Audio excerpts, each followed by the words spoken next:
જમશીએ પ્રશ્ન કે જીવનું જ્ઞાન લક્ષણ જાણવાથી લક્ષ્ય એવો આત્મા પ્રસિદ્ધ થાય છે એવું આગમ વચન છે. તો સાથે ઇન્દ્રિય નિગ્રહ, વૈરાગ ભાવ, સંસાર પ્રત્યેની વિરક્તિ વગેરે ભાવોની કાંઈ જરૂર રહી કે નહીં? જ્ઞાન લક્ષણથી જ્ઞાયક પ્રસિદ્ધ થાય છે. જ્ઞાયક તો જ્ઞાન લક્ષણથી જ પ્રસિદ્ધ થાય છે. તો શાસ્ત્રોમાં આવે છે, ગુરુદેવ પણ વારંવાર કહેતા હતા કે જ્ઞાન લક્ષણ આત્મા અસાધારણ લક્ષણ છે, એનાથી જ્ઞાયક પ્રસિદ્ધ થાય છે. ગુરુદેવે ઘણું સમજાવ્યું છે, જ્ઞાન લક્ષણથી જ્ઞાયક પ્રસિદ્ધ થાય છે. પણ એ જ્ઞાયક જ્યાં ગ્રહણ કરે છે ત્યાં એની વિરક્તિ વગર જ્ઞાયક ગ્રહણ થતું જ નથી. જ્ઞાન લક્ષણથી જ્ઞાયક ગ્રહણ કરે ત્યાં વિરક્તિ આવ્યા વગર જ્ઞાયક ગ્રહણ થતું જ નથી. એટલે એને ગ્રહણ કરવાનો મુખ્ય ઉપાય જ્ઞાન લક્ષણથી જ્ઞાયક ગ્રહણ થાય. જ્ઞાન લક્ષણથી જ્ઞાયકની પ્રસિદ્ધિ થાય છે. વૈરાગ વચ્ચે આવ્યા વગર એ વિભાવથી છૂટો પડીને જ્ઞાયકને ગ્રહણ કરવા જાય તો એને વૈરાગ આવ્યા વગર જ્ઞાયક ગ્રહણ થતું જ નથી. જ્ઞાયકની મહિમા આવ્યા વગર, જ્ઞાયકનું લક્ષણ જાણ્યા વગર જ્ઞાયક ગ્રહણ થતું નથી.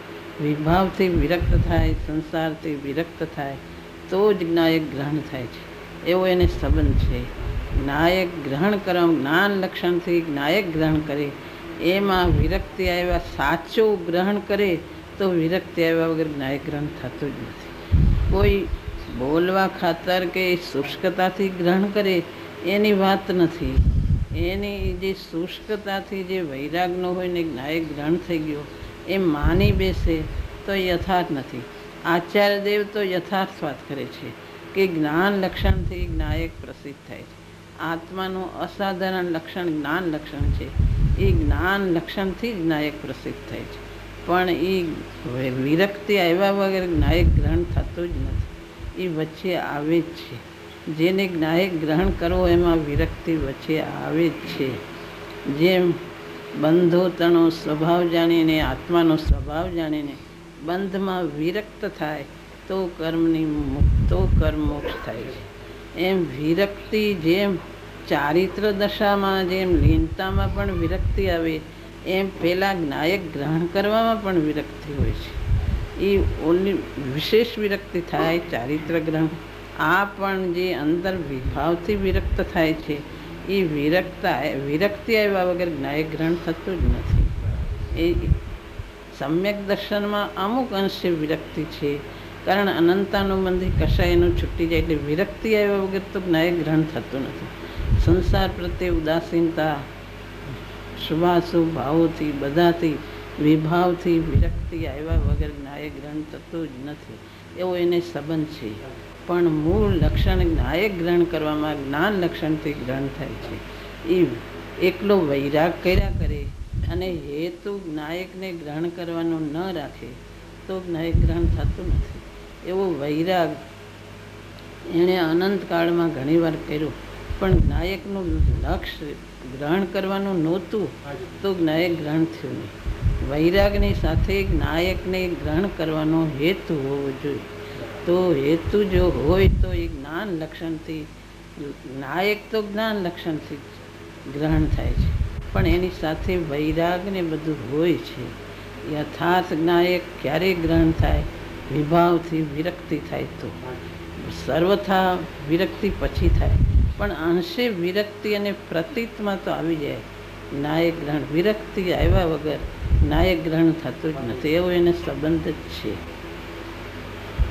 જ્યાં જ્ઞાયક ગ્રહણ થયો તો એની સાથે વિરક્તિ, જ્ઞાન, જ્ઞાયકની મહિમા એ બધું સાથે આવી જ જાય છે.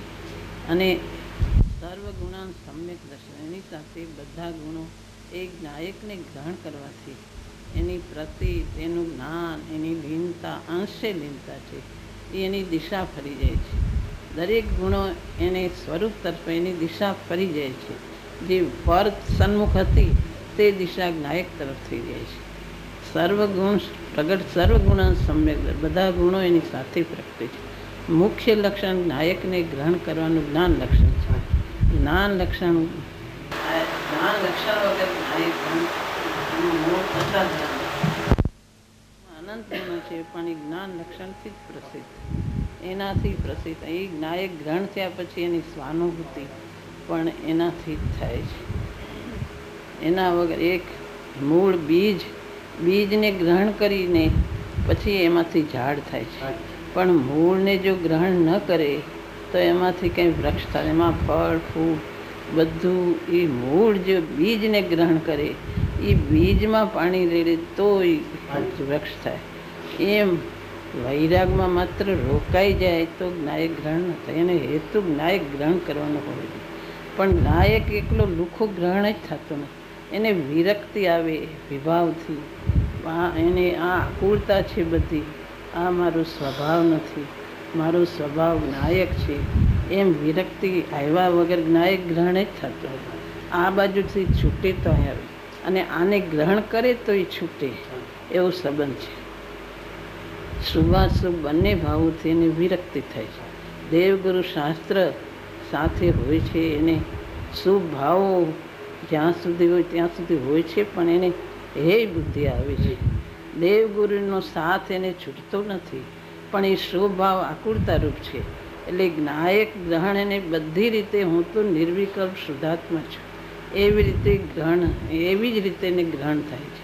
એ હે બુદ્ધિ બધું આવે છે. દેવગુરુ શાસ્ત્ર નિમિત્તમાં એને હોય છે, ઉપાદાન પોતાનું હોય છે. દેવગુરુને શાસ્ત્ર મુનિઓ હોય તો પણ એને વિકલ્પ આવે છે, શાસ્ત્રો રચે છે, એ સાથે હોય, પણ એને વિરક્તિ તો પહેલાં અંશે અને પછી વધારે વિરક્તિનો સાથ તો હોય, વિરક્તિ તો હોય જ છે. અધ્યાત્મ પ્રવેશ થતો નથી. એને રુચિ છૂટે સંસાર તરફની તો નાયક ગ્રહણ થાય. રુચિ તો છૂટવી જોઈએ ને. રુચિ બહારની એકત્ર બુદ્ધિ, રુચિ પૂરેપૂરી હોય બહારની, અને નાયક ગ્રહણ કરવાની વાત કરે તો એમ નાયક ગ્રહણ થતું. રુચિ અંતરમાંથી છૂટી જવી. આ કાંઈ મારે જોતું નથી, આ બધું દુઃખમય છે, આ બધું આકુળતામય છે, આ સંસાર આખો દુઃખમય, સુખ ને શાંતિ મારા આત્મામાં છે. આ વિભાવ ને વિકલ્પની જાળ બધી દુઃખમય, વિકલ્પની જાળમાં એને ક્યાંય શાંતિ લાગી નહીં. એવી વિરક્તિ અંતરમાંથી આવવી જોઈએ તો નાયક ગ્રહણ થાય. રુચિ તો છૂટી જવી જોઈએ, અને સ્વભાવ તરફની રુચિ જ આવવી જોઈએ. એકલી રુચિ છૂટે ને પોતાનું અસ્તિત્વ ગ્રહણ કરવાનું ધ્યેય ન હોય તો ગ્રહણ થતું નથી. વૈરાગ કરે પણ રુચિ અસ્તિત્વ ગ્રહણ કરવાનું ધ્યેય હોવું જોઈએ, ધ્યેય સાથે હોવું જોઈએ. એમાંથી નાયક ગ્રહણ કરે, એમાંથી જેને ભેદ જ્ઞાનની ધારા બધું એમાંથી જ થાય. જેટલું કલ્યાણભૂત પરમાર્થભૂત છે, જેટલું આ જ્ઞાન છે, જ્ઞાન એટલે નાયક છે. જેટલું પરમાર્થરૂપ સત્યાર્થ કલ્યાણરૂપ છે તે જે આ જ્ઞાન છે, એ જ્ઞાન એને લુખું નથી.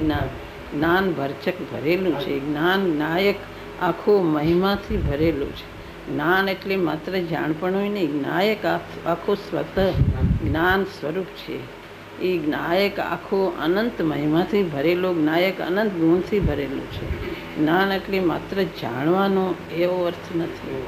એ નાયક ગ્રહણ કરવામાં એને જેટલું પરમાર્થરૂપ સત્યભૂત, જો કલ્યાણભૂત હોય તો જે આ નાયક છે, જ્ઞાન છે, તે જ છે. હવે એને પ્રગટ કેવી રીતે કરવો કે નાયકને જ્ઞાન લક્ષણથી, જ્ઞાન લક્ષણથી ગ્રહણ કરવા કઈ રીતે જાય કે વિરક્તિ આવ્યા વગર ગ્રહણ થતું નથી. તો બેની સાથે સંબંધ છે, પણ એને ગ્રહણ કરવાનું મુખ્ય લક્ષણ જ્ઞાન લક્ષણ છે. ના, એને જ્ઞાન લક્ષણથી જ એની ગ્રહણ કરે તો એમ કીધું, જ્ઞાન લક્ષણથી જ એની શરૂઆત એ બાજુથી થાય. પણ વૈરાગનો એનો સાથે આવ્યા વગર રહેતું જ નથી. એમાં રચે પચેલો હોય, બહાર એ રસથી ભરેલો હોય ને અંદર મને નાયક પ્રગટ થયો છે, એ તો બધી બોલવાની વાત